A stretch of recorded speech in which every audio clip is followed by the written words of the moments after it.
야고보서 1장 12절부터 18절 말씀을 통해서 야고보서 강의 두 번째 시간 값진 시험이라는 제목으로 함께 말씀 듣도록 하겠습니다.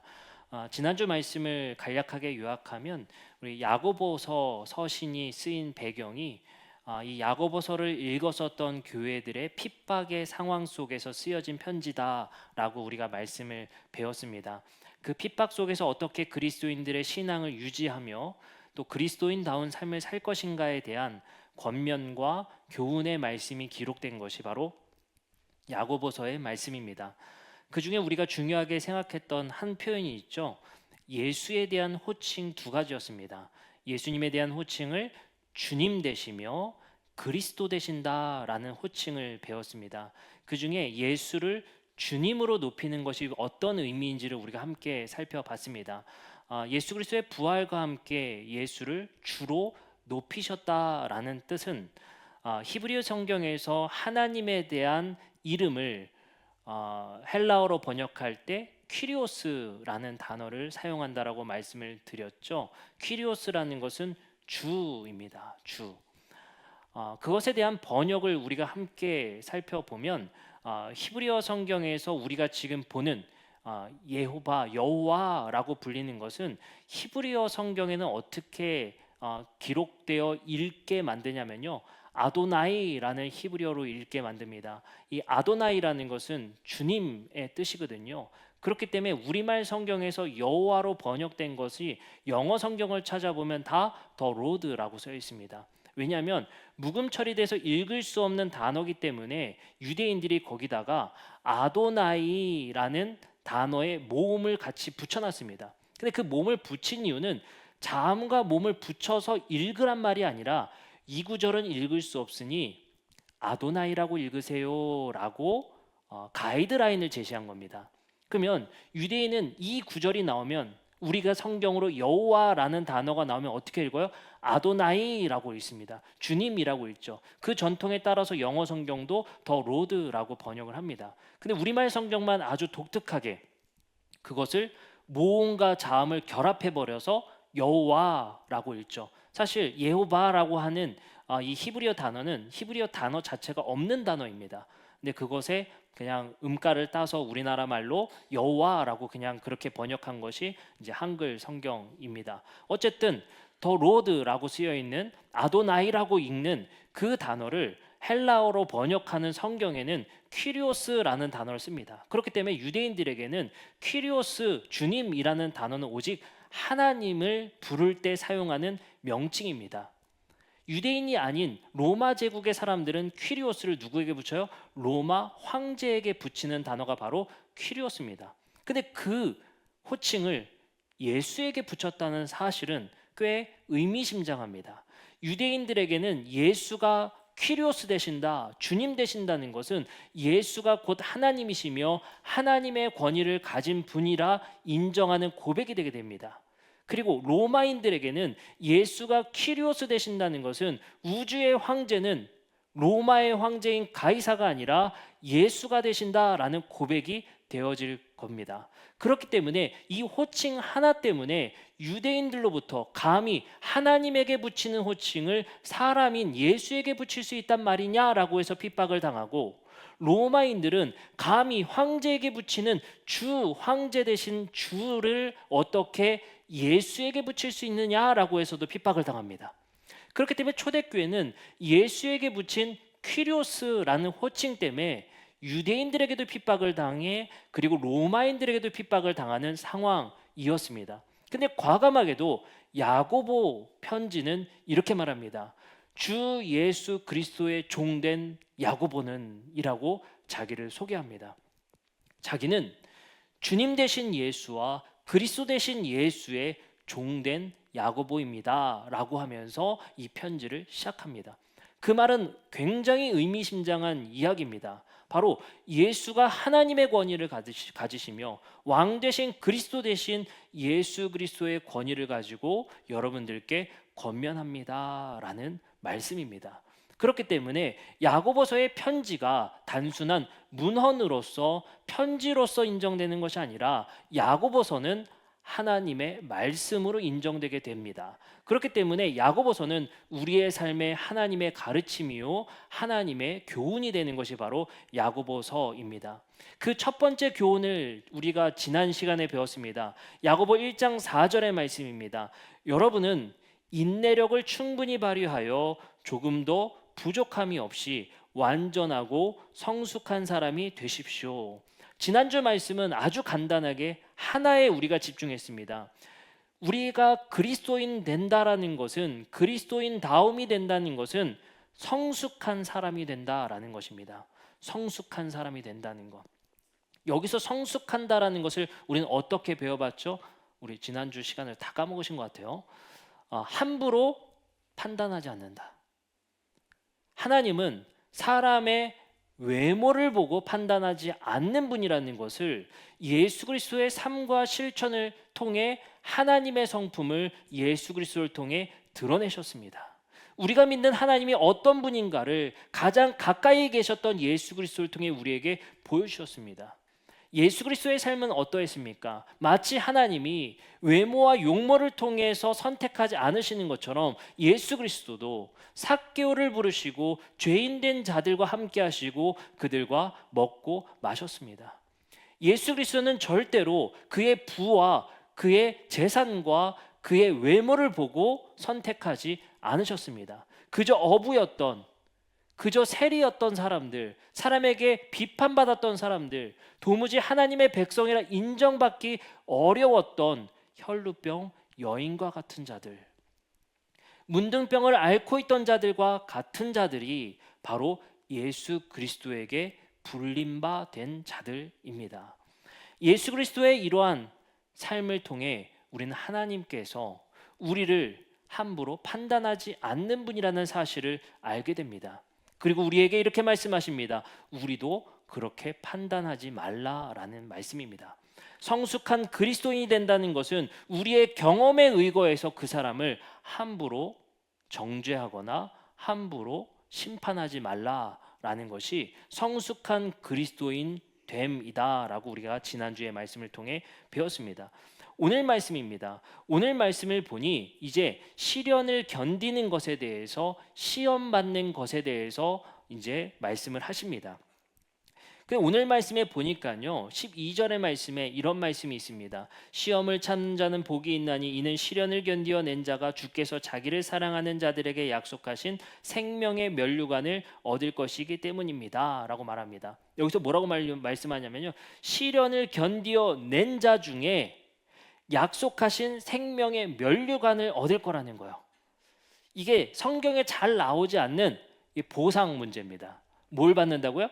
생명의 면류관을 받는다는 거예요. 생명의 면류관을 받는다. 이거 꽤 솔깃하죠. 이 땅에서 시련과 고난을 잘 견디면 생명의 면류관을 받는다라는 것입니다. 이것과 비슷한 말씀이 있을 것입니다. 이 면류관의 의미를 우리가 곰곰이 살펴봐야 될 필요가 있겠죠. 과연 이 면류관 받는 것이 무엇인지, 어떤 보상을 해주신다는 것인지 궁금하기도 합니다. 여기서의 면류관은 아마도 고대 시대에 우리가 잘 알고 있는 올림픽과 연관이 되어져 있을 것입니다. 바울도 자주 이 면류관의 의미를 사용하게 되거든요.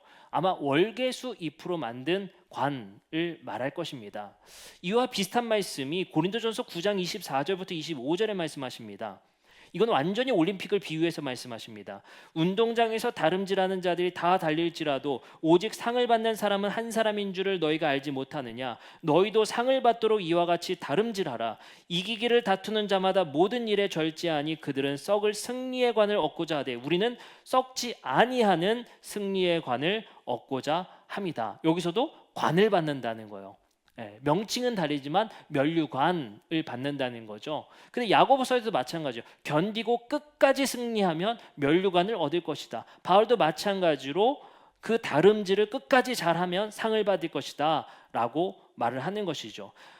그래서 야고보서 1장 12절에 이 생명의 면류관을 얻는다는 것이 우리는 더 궁금해지는 것 같습니다. 그럼 우리가 여기서 한 가지 생각해 봐야 될 것은 뭐를 하면 생명의 면류관을 받는다고 했죠? 시련을 견디는 자에게 준다고 했습니다. 그러면 우리 그리스도인이 받는 시련이 뭔지를 생각해 봐야 돼요. 우리가 그냥 막연하게 우리 그리스도인들은 마지막에 천국에서 생명의 면류관을 받으고 이거 굉장히 많이 했던 것 같아요. 너 신앙생활 그렇게 하면 나중에 너 천국 가서 개털 모자 쓸래? 약간 이런 비유. 이거 굉장히 공포죠. 천국까지 가서 개털 모자라니요.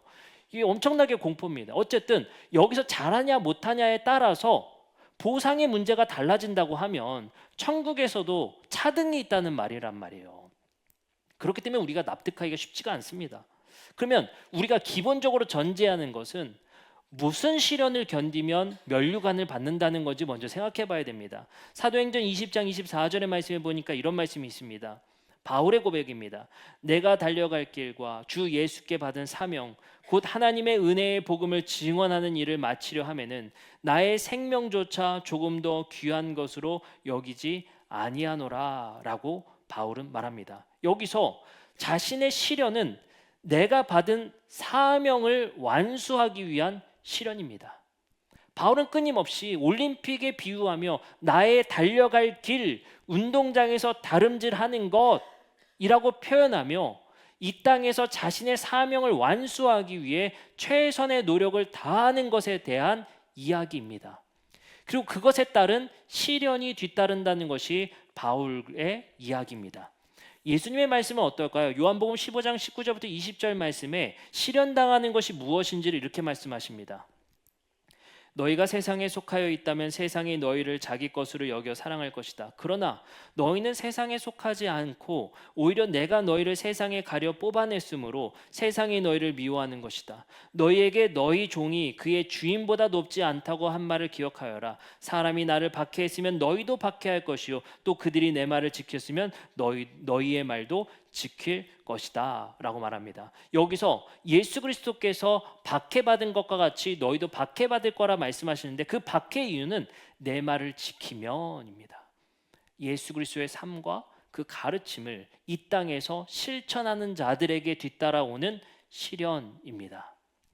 그 시련 속에 끝까지 이 시련을 완수하고 이 시련을 견디어 이 땅을 살아내는 자에게 생명의 면류관을 주시겠다 약속하시는 겁니다.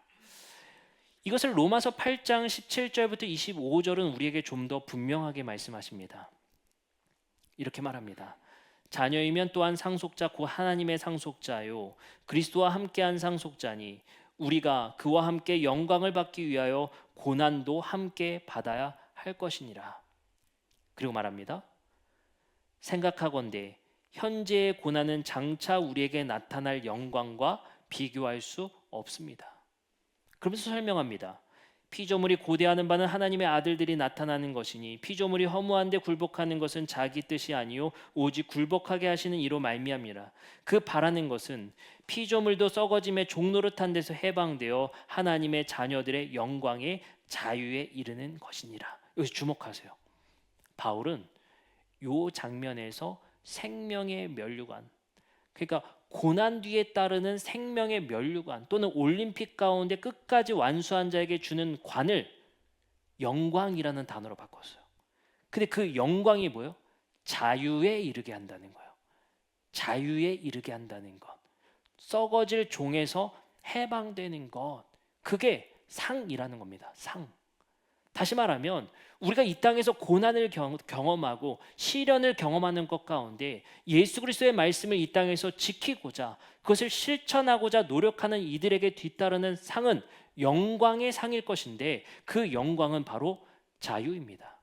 자유의 상을 우리가 얻게 된다라고 말씀하십니다.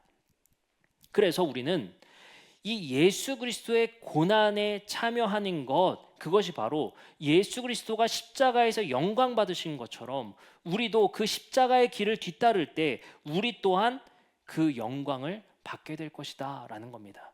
그럼 여기서 분명한 것은 면류관이 중요한 것이 아니라 우리는 이 땅에서 어떤 고난을 받으며 어떤 시련을 받게 되냐는 것입니다. 바로 예수 그리스도의 십자가의 삶을 뒤따름에 따르는 고난, 시련이 바로 우리가 경험하게 되는 시련입니다. 근데 그 시련이 마치 예수 그리스도의 십자가 사건이 저주인 것으로 여겼던 것처럼 우리가 이 땅에서 견디는 고난과 시련이 마치 패배자, 실패자라는 사람들의 인식이 있겠지만, 하나님은 반드시 예수 그리스도를 부활시켜서 그를 영광스럽게 하신 것처럼 이 땅의 사람들은 우리가 받는 시련과 고난을 패배자, 실패자 여길지 모르겠지만, 하나님은 반드시 우리를 부활시키셔서 그 영광에 참여시키겠다는 겁니다. 우리가 죽어서 무엇을 뒤집어 쓰는 게 중요한 게 아니에요. 우리가 참여하는 영광의 상은 예수 그리스도의 첫 열매와 같이 우리도 하나님께서 부활시켜서 그 영광에 참여시킨다는 것입니다. 만약 예수 그리스도의 부활이 없었다면 어떻겠습니까? 유대인들은 예수 그리스도의 죽음이 신명기의 법에 따라서 나무에 달려 죽는 자마다 저주에 걸린 죽음이라 여겼습니다. 그렇기 때문에 다른 많은 방식의 사형 집행도 있었겠지만 예수의 추종자들을 다 예수를 부인하게 만들려고 그들의 법에 따라 나무에 달려 죽게 만듭니다. 그가 메시아라면 절대로 신명기법에 접촉되는 나무에 달려 죽을 수 없기 때문입니다. 나무에 달려 죽으면 저주의 죽음이 되기 때문입니다. 그는 실패자로 여겨졌습니다. 베드로조차 부인했습니다. 그 메시아 운동은 이제 실패한 운동이라 여겨졌습니다. 그 제자들 또한 패배자의 인식 속에서 고통 속에 있었습니다. 그러나 하나님께서는 예수 그리스도를 십자가의 저주 가운데 그냥 두신 것이 아니라 그를 영광스럽게 부활시키셨다는 사실이 우리의 삶의 모델이 되고 우리의 삶의 중요한 내러티브가 됩니다.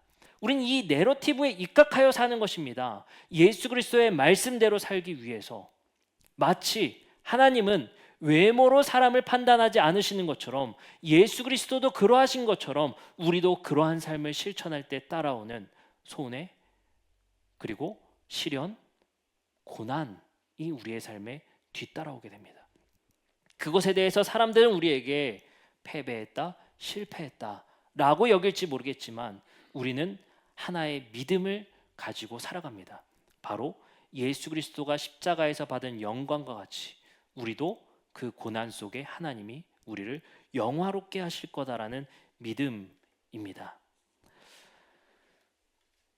여기서 우리는 한 걸음 더 나아가서 야고보 사도의 한 가지 이제 시련을 견딤에 있어서 한 가지 주의사항, 경고의 말씀을 합니다. 야고보서 1장 13절부터 15절의 말씀입니다.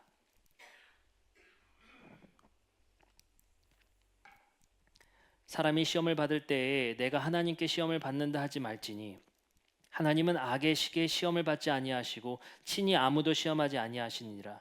오직 각 사람이 시험을 받는 것은 자기 욕심에 끌려 미혹됨이니 욕심이 잉태한즉 죄가 낳고 죄가 장성한즉 사망을 낳느니라. 이게 무슨 말씀인지 잘 모르시죠? 쉽게 말하면 이런 겁니다. 너희가 시험 받는 것을 하나님께 시험 받는다라고 함부로 말하지 말라는 것입니다. 이게 야고보 사도가 준 교훈이고 경고의 말씀입니다. 야고보 사도가 말한 것은 하나님께 시험을 받는다 하지 말라라는 경고입니다. 아마도 이 야고보서를 읽었던 교회들은 자기들이 당하는 고난이 무조건 하나님께 받는 시험이다, 고난이다 라고 여겼던 것 같습니다. 근데 우린 이미 사전에 확실한 기준을 정했죠. 우리가 받는 고난과 시련 중에 예수 삶을 뒤따라가기 위한, 예수의 십자가의 삶을 따르기 위한 시련과 고난입니다. 세상에 속하지 않은 자와 같은 삶을 살기 위한 고난과 시련에 한정되어 있습니다. 근데 우리는 때때로 야고보 사도의 경고가 우리에게 다가오는 중요한 교훈이 있는 것 같습니다. 우리도 때때로 시험이라는 말을 아무 때나 붙이는 것 같습니다. 지난번에도 말씀을 드렸지만 가끔 보면요, 누가 시험 들었대 라는 말을 참 많이 듣습니다. 그 말을 잘해야 됩니다. 삐진 겁니다. 그냥 그건 삐진 거죠. 또는 질투가 난 거겠죠. 모든 것이 내 마음이 상한 것이 하나님이 나를 시험하시나 보다.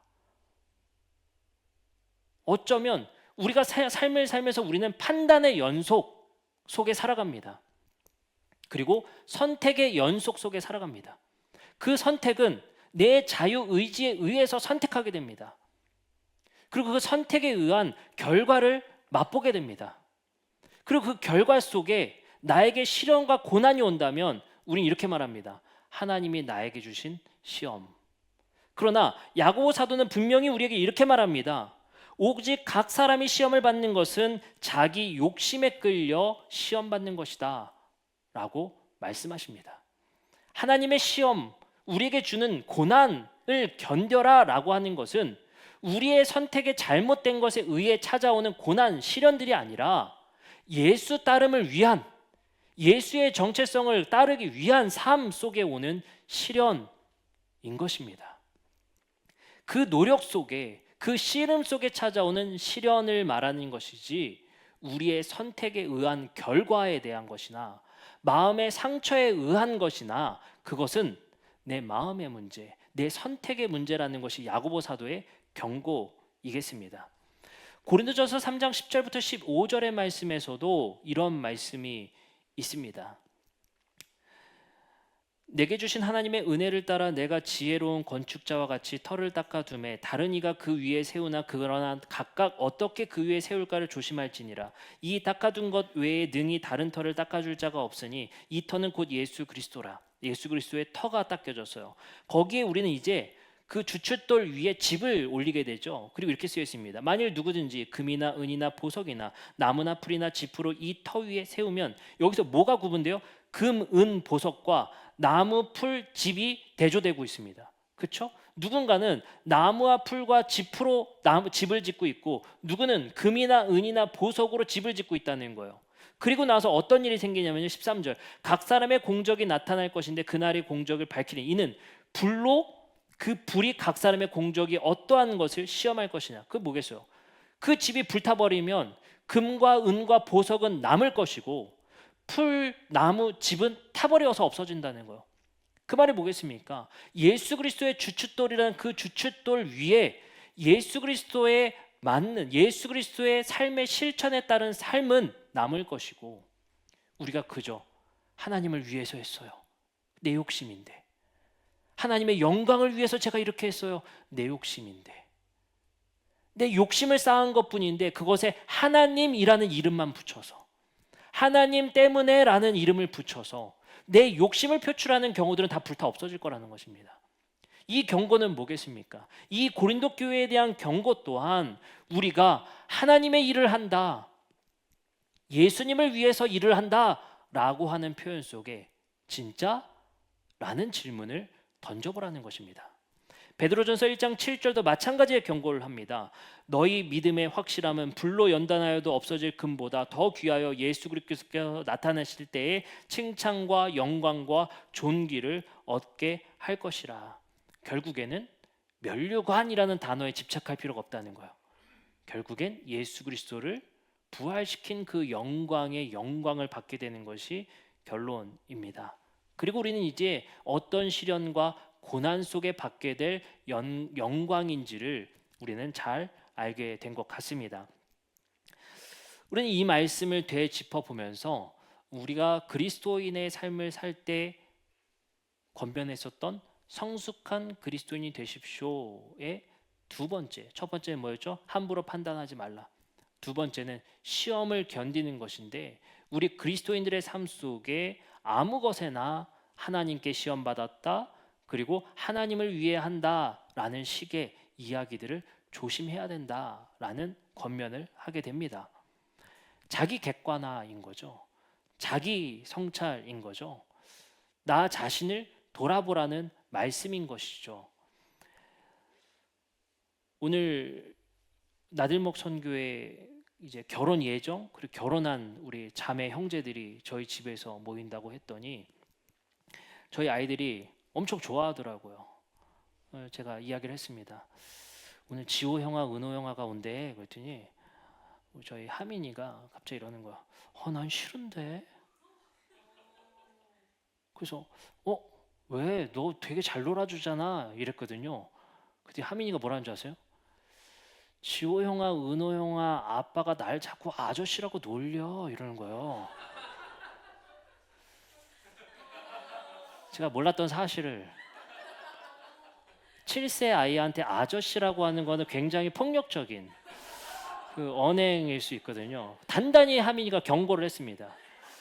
그 아저씨는 안 왔으면 좋겠다라고 저에게 당부를 했어요. 지호 형아, 은호 형아 때문이 아니라 그의 아빠.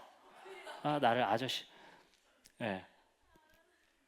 제가 그 얘기를 들으면서 얼마나 웃었는지 몰라요. 근데 참 아이도 이렇게 작은 것에 마음이 상하고 작은 것이 이렇게 마음이 참 걸려 넘어질 때가 있는 것 같습니다. 우리도 살아가다 보면 참 많은 상처들이 있고 많은 아픔들이 있는 것 같습니다. 그러면서도 우리가 이 마음의 상처와 그리고 아픔 속에서 이것을 우리의 생각과 우리의 판단 속에서 고민해야 된다는 것이 무엇인지를 야고보서 1장 23절에서 24절에 이렇게 말씀하십니다. 누구든지 말씀을 듣고 행하지 아니하면 그는 거울로 자기의 생긴 얼굴을 보는 사람과 같아서 제 자신을 보고 가서 그 모습이 어떠했는지를 곧 잊어버리거니와, 이렇게 말한단 말이죠. 이게 뭐냐면요, 마치 우리가 잘 아는 우리 말이 있죠. 내 자신을 알라.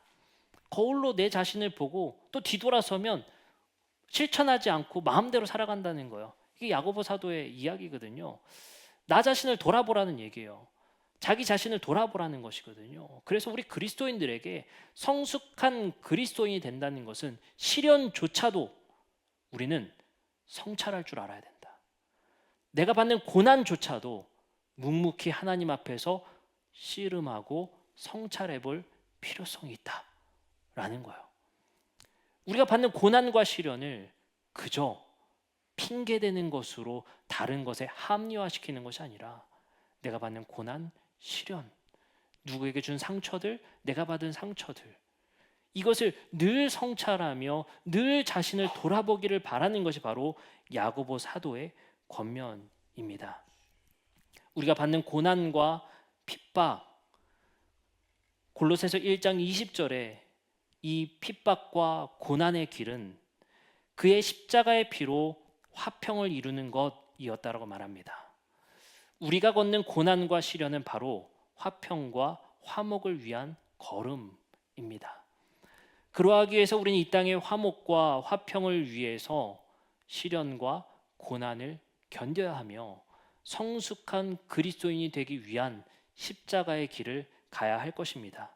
에베소서 2장 14절도 이렇게 말합니다. 그는 우리의 화평이신지라 둘로 하나를 만드사 원수된 것 곧 중간에 막힌 담을 자기 육체로 허시고, 예수의 죽음은 화평의 죽음, 화목케 하는 죽음이라 말씀하십니다.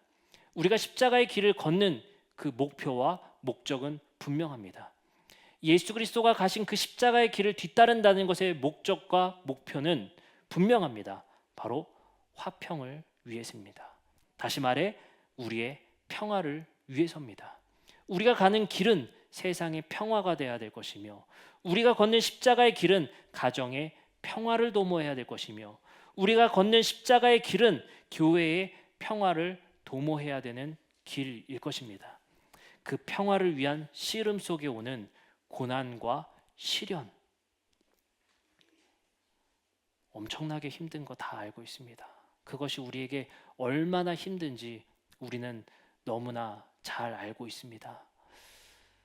나와 맞지 않아서, 나와 생각이 달라서, 나와 세대 차이가 나서, 나와 생각 차이가 너무 나서 진보냐 보수냐의 씨름 속에서 우리는 갈등을 생산해내는 사회 속에 살아가고 있습니다. 그것이 교회 안에서도 이루어지고 있으며 우리 안에서도 이루어지고 있습니다. 우리가 십자가의 길을 간다는 것은 서로를 포용할 수 있으며 서로를 안아줄 수 있으며 서로를 이해할 수 있어야 하는 것입니다. 그것이 바로 예수 그리스도가 걸으신 십자가의 길 위에서의 포용과 이해의 정신입니다. 우리 그리스도인들은 포용할 줄 알아야 하며 상대방을 이해할 수 있는 노력이 필요할 것입니다. 그 사람의 생각을 내 경험에 의해서 함부로 정죄하기보다는 그 사람의 생각과 그 사람의 경험을 이해해 보려는 노력과 씨름, 그것이 우리에게 있어야 할 줄 믿습니다. 서로에 대한 이해와 포용을 위한 그 걸음이 우리 교회와 우리 성도님들 여러분들의 삶 속에 있기를 주님의 이름으로 축복합니다. 이제 우리 함께 찬양하고 기도하도록 하겠습니다.